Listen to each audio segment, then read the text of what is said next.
दुष्ट सर पर कौवा। एक जंगल में एक बहुत पुराना बरगद का पेड़ था। उस पेड़ पर घोंसला बनाकर एक कौवा कभी का जोड़ा रहता था। उसी पेड़ के खोखले तने में कहीं से आकर एक दुष्ट सर्प रहने लगा। हर वर्ष मौसम आने पर कौवे घोंसले में अंडे देते और दुष्ट सर्प मौका पाकर उनके घोंसले में जाकर अंडे खा जाता। एक बार जब कौवा कौवा कौवी जल्दी भोजन पाकर शीघ्र ही लौट आए तो उन्होंने उस दुष्ट सर्प को अपने घोंसले में रखे अंडों पर झपटते देखा। अंडे खाकर सर्प चला गया और कौवे ने कौवी को ढांढस बंधाया। फिर ये हिम्मत रखो, अब हमें शत्रु का पता चल गया है, कुछ उपाय भी सोच लेंगे। कौवे ने काफी सोच विचारा और पहले वाले घोंसलों को छोड़ उससे काफी ऊपर टहनी पर घोंसला बनाया और कौवी से कहा, यहाँ हमारे अंडे सुरक्षित रहेंगे। हमारा घोंसला पेड़ की चोटी के किनारे निकट है और ऊपर आसमान में चील मंडराती रहती है। चील सांप की बहरी है। दुष्ट सर्प यहाँ तक आने का साहस नहीं कर पाएगा। कौवे की बात मानकर कौवे ने नए घोंसले में अंडे दिए जिसमें अंडे सुरक्षित रहे और उनमें से बच्चे भी निकल आए।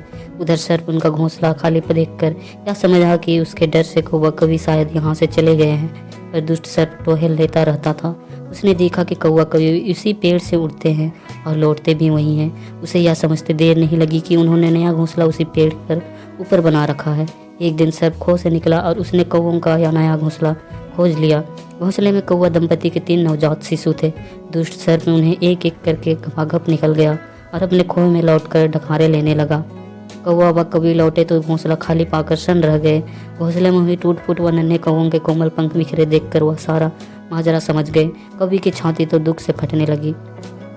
कौवी बिलक उठी, तो क्या हर वर्ष मेरे बच्चे सांप का भोजन बनते रहेंगे? कौवा बोला, नहीं। यह माना कि हमारे सामने विकट समस्या है और यहाँ से भागना ही उसका हल नहीं है। विपत्ति के समय ही मित्र काम आते हैं। हमें लोमड़ी मित्र से सलाह लेनी चाहिए। दोनों तुरंत ही लोमड़ी के पास गए। लोमड़ी ने अपने मित्रों की दुख भरी कहानी सुनी। उसने कौवा तथा कौवी के आंसू पूछे।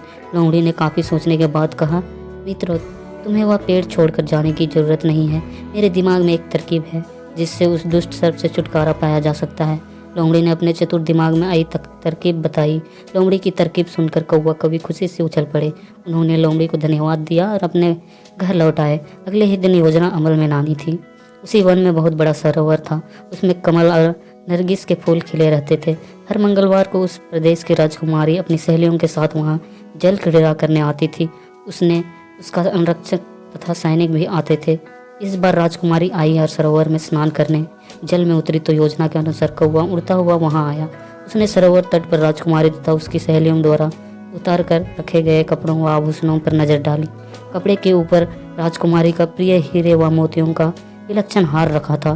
कौवे ने राजकुमारी तथा सहेलियों का ध्यान अपनी ओर आकर्षित करने के लिए काँव काँव का शोर मचाया।